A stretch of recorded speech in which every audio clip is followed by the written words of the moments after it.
अशोकनगर जिले में एक बीज विक्रेता द्वारा फर्जी तरीके से लाइसेंस का नवीनीकरण कर करीब 4 साल तक किसानों को बीज विक्रय किया गया है। कृषि विभाग और बीज निगम को इसकी भनक तक नहीं लगी।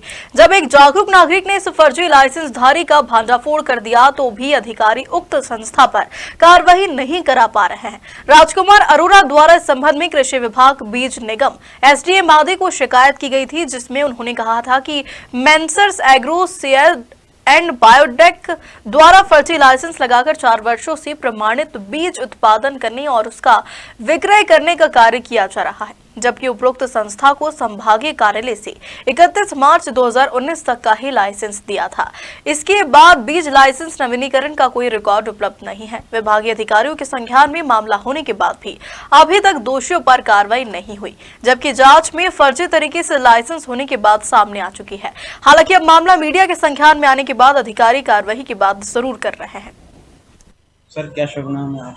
बीएन त्रिपाठी। कहाँ से आना हुआ?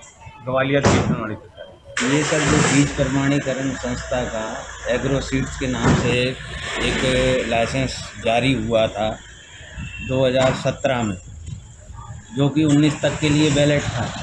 इसके बाद इस संस्था ने फॉर्जरी करके 2024 तक का अपना प्रमाणीकरण खुद बना लिया कूट रचित नीति से, जो कि यहाँ कृषि विस्तार अपने कृषि अधिकारी द्वारा बोला गया है कि हमारे विभाग द्वारा जारी नहीं किया गया। इसके विरुद्ध उसने 2019 से 24 तक, मतलब अभी 23 तक 4 साल में लगभग 1000-2000 क्विंटल अप्रमाणिक बीज, जो कि आपके प्रमाणीकरण के द्वारा बेचा गया।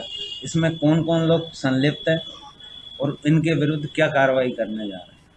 उनके खिलाफ जांच चल रही है। कौन कौन संलिप्त है? जांच एफआईआर स्तर पे आ चुकी है।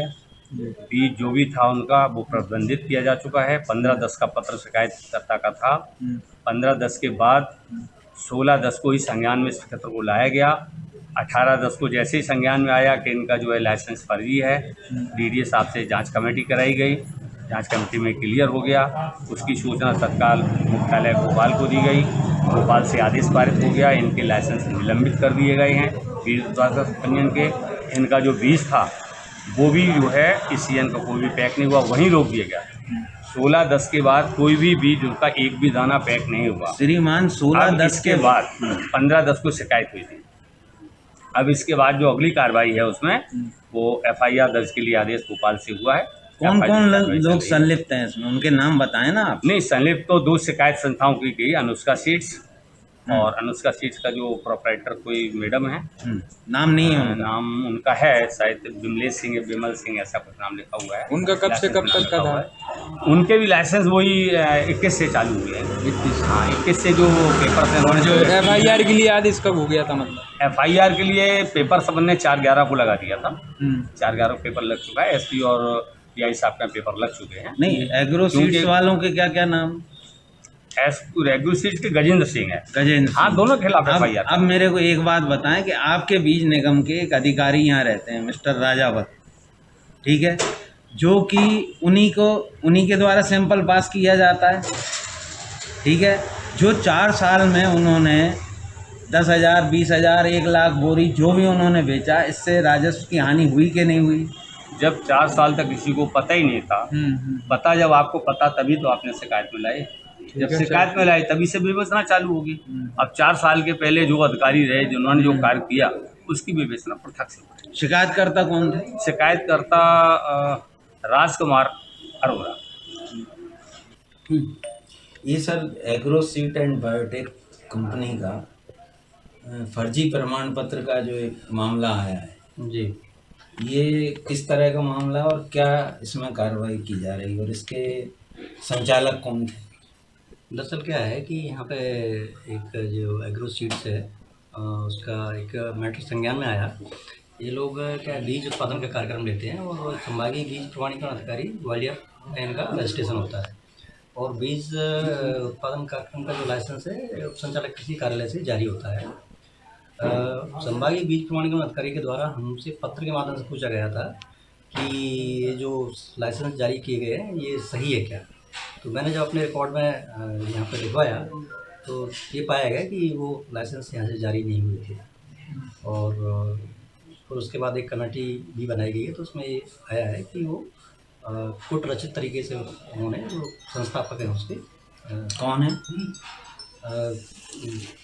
शायद गजेंद्र सिंह कुछ नाम है उनका, और उन्होंने प्रमाण पत्र बना करके और वहाँ पे ग्वालियर में उन्होंने उसका रजिस्ट्रेशन करवा दिया। तो सर इसकी कोई शिकायत हुई थी क्या? हाँ, उसकी शिकायत हुई थी। शिकायत एक्चुअली में ग्वालियर वहीं पे हुई थी, ग्वालियर संभागीय बीज प्रमाणीकरण अधिकारी के यहाँ पे। उन्होंने उस शिकायत को यहाँ भेजा था। उन्होंने पत्र के माध्यम से हमसे जानकारी चाहिए थी, तो उसी जानकारी उसके आधार पर हमने कल यहाँ से उनको अपने प्रेषित की जानकारी। नहीं तो ये इसमें सर जैसे बीज निगम के इंस्पेक्टर भी रहते हैं जी, तो ये चीज़ उनके संज्ञान में थी अथवा नहीं थी? बीज निगम के इंस्पेक्टर तो उनका तो बिल्कुल संज्ञान में होना चाहिए, क्योंकि वो चूँकि इनके देखरेख में कार्यक्रम यहाँ पे जारी होता है, मतलब जो भी प्रोग्राम लिया जाता है प्रदर्शन कार्यक्रम। अब रही बात डॉक्यूमेंट्स, तो डॉक्यूमेंट्स जमा होते हैं संभाग स्तर पर। तो अब इस बारे में तो बीज प्रमाणीकरण का अधिकारी आपको बता सकते हैं कि वो क्या, क्यों उनको इस चीज़ के बारे में जानकारी नहीं थी। लेकिन हम लोगों ने फिर इसकी कमेटी बना करके और फिर एक FIR के लिए यहाँ पे आदरणीय SP साहब और TI साहब को यहाँ पे लिखा है उनको। और इस संबंध में आज भी हम एडिशनल SP साहब से संभागीय बीज प्रबंधन अधिकारी के साथ में मुलाकात की है कि सर इसमें जल्दी कार्रवाई कराने का कष्ट करें। यदि जो बीज निगम के इंस्पेक्टर हैं मिस्टर राजावत कोई हैं, उनकी संलिप्तता पाई जाती तो क्या उन पर भी FIR की जाएगी? अब बीज निगम के संबंध में जो उनके जो रूल्स क्या हैं, उनके जो बीज प्रमाणीकरण अधिकारी की उनकी संस्था अलग रहती है, उनके जो भी प्रावधान होंगे उसके अनुसार हम कार्रवाई करेंगे। उसके लिए वो मैं अधिकृत नहीं हूँ, उसके लिए तो जो संभागीय बीज प्रमाणीकरण अधिकारी हैं उनके MD बैठते हैं भोपाल स्थित पे, जो भी उनको लगेगा वो उचित कार्रवाई, विभागीय कार्रवाई जो रहती है उस पर ठीक है बिल्कुल होगी। और ये जैसे सर अभी जो कूट रचित उन्होंने प्रमाण पत्र आपके विभाग का जारी करके और वहाँ जमा कर दिया था, ये 4 सालों में 3 सालों में उन्होंने कुछ तो व्यापार किया होगा, तो इसमें राजस्व की हानि तो हुई, किसानों के साथ भी धोखा हुआ। अब वो इस संबंध में आप थोड़ा सा डिटेल, क्योंकि वो जो भी व्यापार करते हैं, कितना बीज उत्पादन कार्यक्रम लेते हैं, ये बीज प्रमाणीकरण जो संस्था है उनके पास पूरा उसका ब्यौरा रहता है, किस साल में कितना उत्पादन लिया जा रहा है। तो वो थोड़ा इस बारे में ज़्यादा अच्छे से आपको पूरी डिटेल जानकारी दे पाएंगे।